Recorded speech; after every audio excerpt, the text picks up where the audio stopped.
Bonjour, Olivier Pinot de la Tribune. Deux questions. La première sur le mobile. Vous parlez d'un point mort en nombre d'abonnés. Quel est ce point mort en termes d'abonnés? La deuxième question sur les moyens financiers. Si j'ajoute les investissements dans la fibre et ceux dans le mobile, ça fait grosso modo 2 milliards d'euros. Donc s'il y a 1 milliard d'euros de cash flow, plus les 300 et quelques millions de lignes de crédit, il en manque quand même encore un petit peu pour financer ces 2 milliards. Donc comment faire pour toucher ces 700 millions nécessaires? Merci. Le point mort sur le mobile, et vous allez bien le comprendre, on ne va pas vous le donner. Le sujet, c'est qu'on crée un modèle nouveau sur le mobile en partant directement avec un réseau de type tout typé, enfin en essayant d'imaginer des modèles complètement différents et modernes. Globalement, c'est la même chose que nous avions fait sur la DSL en 2002, plutôt que de se contenter des technologies historiques qui étaient en ATM, on a essayé de créer d'entrée un réseau tout typé, ce qui nous a permis de faire tout de suite de la voix sur IP, de la télévision sur IP, quand nos compétiteurs ont dû beaucoup travailler pour arriver à faire cela, voire même n'y arrivent toujours pas. Dans le même temps, on a exactement la même chose sur le mobile. On a des réseaux qui ont été déployés il y a 15-20 ans avec des technologies obsolètes de type ATM, des choses comme ça. Et en arrivant au premier jour, en faisant du full IP sur la totalité du réseau, on arrive à imaginer des choses différentes. C'est côté réseau, mais ça permet ensuite de créer des applications données. Thomas va vous répondre sur la partie marge financière. Il y a vraiment un sujet que vous n'appréhendez pas, c'est que l'investissement dans la fibre optique, c'est une explosion de notre marge. Aujourd'hui, un abonné dégroupé, c'est environ 50% de marge ou quelque chose autour de cela, on ne vous le donne pas précisément. Quand on le passe en fibre optique, on passe à 85 ou 90% de marge. Donc, quand on dégroupe un abonné, on n'est plus dépendant du réseau historique. Il y a un élément très important, on reverse 50%, autour de 50% de notre chiffre d'affaires à l'opérateur historique. Toute cette partie-là est économisée. On a un réseau à déployer, mais on fait réellement exploser nos marges. Thomas, plus précisément. Sur le financement, vous avez cité le chiffre magique de 2 milliards, 2 fois 1 milliard sur ces projets. Ce n'est pas 2 milliards d'euros qu'on va devoir sortir en 2009 ou même en 2010. Ce sont des projets qui s'étalent dans la durée. On a déjà dépensé 150 millions d'euros sur la fibre à ce jour. Et ce sont des projets qui vont s'étaler sur une période probablement moyenne d'environ 7 ans. Aujourd'hui, à l'heure où je vous parle, on a plus de 700 millions d'euros de ressources mobilisables. On va générer 1 milliard d'euros de free cash flow sur les 3 prochaines années. Sur les 6 prochaines années, ça pourrait être le double.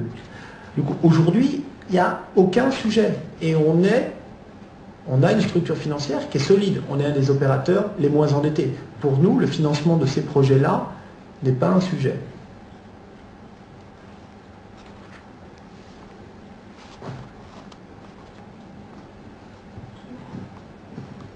J'aurais trois principales questions à vous poser. La première, c'est concernant justement la plainte que vous avez déposée conjointement avec Vivendi. Est-ce que justement vous avez une visibilité justement sur ce point? Est-ce que notamment vous avez un calendrier sur le déroulement d'une éventuelle procédure? Ça, c'est la première des choses. Ensuite, concernant donc votre activité, il ne vous a pas échappé qu'on était quand même inscrit dans une crise relativement grave d'un point de vue économique, et j'ai pas l'impression que justement vous ayez véritablement évoqué la chose. Donc comment vous appréhendez finalement justement cette dégradation de la croissance, quid justement de cette dégradation sur éventuellement des fuites de certains abonnés qui tout simplement justement supprimeraient l'Internet parce que c'est pas forcément quelque chose de vital pour eux. Donc voilà, est-ce que vous avez tout simplement appréhendé la question? Et enfin mon dernier axe concerne éventuellement votre développement en termes de croissance externe, quid justement donc voilà, tout simplement de votre développement en dehors du marché domestique. Merci. Sur les plaintes que vous évoquez, je pense qu'il faut reprendre le sujet à la base. On a un opérateur historique en France qui a qu'un point fort, c'est un énorme carnet de chèques. Alors donc il a un gros carnet de chèques. Et avec son gros carnet de chèques, il fait plein de choses, et il a raison, c'est bien. Mais c'est un opérateur qui n'innove pas. La dernière grande innovation, on a essayé de trouver la dernière grande innovation de France Télécom, et nous on est ravis, sa dernière grande innovation c'était le Minitel. Voilà une grande innovation d'Orange, de France Télécom Orange. Depuis, je vous mets au défi de trouver une grande innovation qui soit basée sur le cerveau. C'est, je prends mon carnet de chèques, je signe des exclusivités, j'essaye de monopoliser ou de prendre un marché et d'exclure tout le reste du marché. C'est le seul moyen par lequel il arrive à faire ça. Et il le fait sur la fibre optique, il le fait sur le mobile, encore condamné tout récemment, il le fait sur les tarifs de dégroupage, ou dans lequel il profite d'une marge indue contraire à la loi. Il le fait sur les contenus, en signant des exclusivités pour lesquelles il est condamné, et pour lesquelles il sera toujours condamné, parce qu'il crée des offres que nous considérons comme illégales. Voilà, donc en face de ça, qu'est-ce qu'on a comme réponse? On a comme réponse de saisir les tribunaux, pour continuer. France Télécom, c'est le même que 2002. On les avait déjà en 2002 sur les sujets du dégroupage. On les avait en 98 sur l'annuaire. On les avait en 94 sur le Minitel. C'est sans fin. C'est un multirécidiviste, un délinquant multirécidiviste.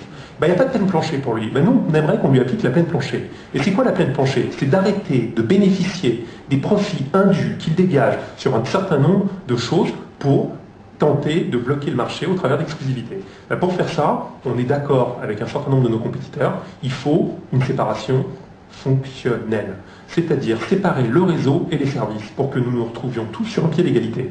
Et nous militons pour ça, nous pensons que c'est, pour ce délinquant multirécidiviste, la seule peine, la peine plancher qui doit s'appliquer, parce que c'est la seule qui permettra enfin d'avoir une concurrence normale sur ce marché. La concurrence sur ce marché, elle n'est pas normale, elle est anormale. On maîtrise malheureusement, on a déjà du mal à maîtriser le nôtre, alors imaginez celui de la justice, c'est beaucoup plus de mal. Donc on a des procédures diverses et variées à plusieurs endroits, et on espère avoir rapidement des réponses sur ces sujets. Sur la croissance externe, il n'y a pas de projet de croissance externe actuel. On a fait un gros il y a 5 mois. On vient d'en faire un. Sur la dégradation du sujet, on n'est aujourd'hui pas du tout touché ni dans nos résultats de 2008, ni dans notre quotidien par cette crise. Notre taux de recrutement et notre nombre de nouveaux abonnés sont extrêmement satisfaisants. On n'a pas d'augmentation des taux d'impayés constatés. On n'a pas une baisse de consommation des services à valeur ajoutée. Donc à ce jour, nous ne voyons aucun point. On reste peut-être une enclave protégée, mais à ce jour, on n'est absolument pas touché par la crise. On en tire plutôt un certain nombre d'avantages, notamment en négociation dans un certain nombre de sujets. Le meilleur moyen de traverser la crise, c'est tout de même notre offre. Elle a été conçue dès le début pour offrir le meilleur rapport qualité-prix, de l'innovation et la simplicité sur les usages. Et depuis le lancement de cette offre en 2002, on n'a pas touché au prix, le prix est toujours à 29,99 €. Et c'est quand même ce socle-là, cette offre, qui aujourd'hui nous permet de traverser la crise de manière sereine. Merci. Henri Bessière, journaliste indépendant. J'ai une question sur la technologie, sur le FTTH, mais avant, juste une boutade. Vous avez été un peu sévère avec France Télécom sur le Minitel, parce que depuis, il y a quand même eu Bebop, il y a eu Unique. Bon, plus sérieusement, sur le FTTH, je voudrais être sûr d'avoir bien compris, en zone dense, vous préconisez la solution multifibre, c'est-à-dire c'est toujours la solution que vous poussiez, le point-à-point par opposition à vos concurrents qui déploient du GPON. J'ai cru comprendre à un moment que vous aviez un petit peu évolué sur cette question. Est-ce que vous pourriez juste clarifier les choses? Merci.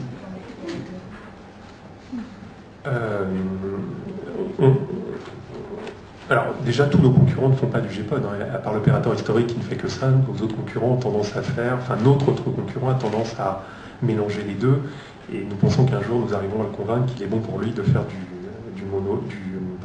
point à point, qui nous paraît la technologie pour un opérateur alternatif incontournable et la meilleure.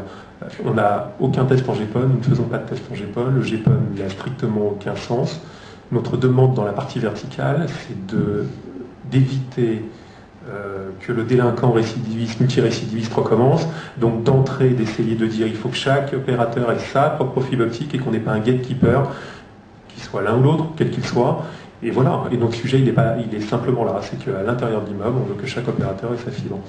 Donc on essaye de convaincre les autres opérateurs, on essaye de convaincre le régulateur et on essaie de convaincre Orange. On a objectivement un blocage de la part d'Orange, incompréhensible parce qu'on n'a pas le sentiment qu'il y a un vrai avantage pour tout le monde et tout au moins pour la concurrence d'avoir du multifibre.